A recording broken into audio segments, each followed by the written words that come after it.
Welcome back to our 40 Days of Prayer. Today is day 39 of our series, and if you look, we're in Psalm 26. Psalm 26 has got this overwhelming theme of declaring my innocence. This is what David's talking about. In fact, you could see some legal metaphors that are kind of being utilized, the verbiage that's being utilized. Verse 1, declare me innocent, O Lord. Verse 6, I wash my hands to declare my innocence. Verse 9, don't condemn me along with murderers. Verse 12, as if to stand in his innocence, he says, I stand now on solid ground.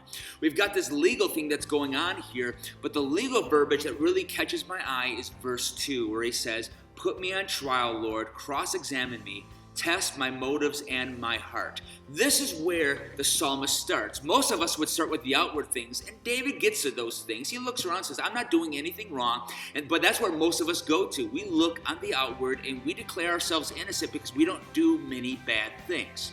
But the psalmist actually starts out in a place where we should start ourselves out. He says, Lord, check, test, look at my motives and my heart. What is he really saying?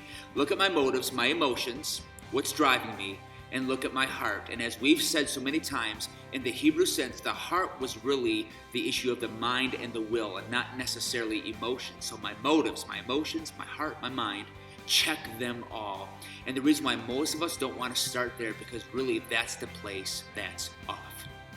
We may not do hateful things with our hands, but inside of our heart, inside of our mind, we may have hateful things.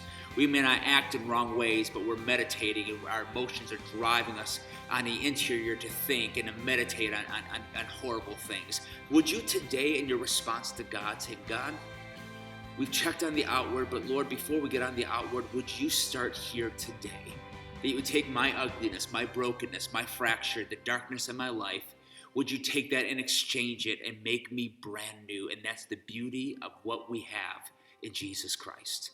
We can give him all of our junk, and he gives us, in this beautiful exchange, beauty for the darkness that we've got. So today, turn to Jesus, find some newness in him, and we'll see you tomorrow as we wrap up our series, Undone.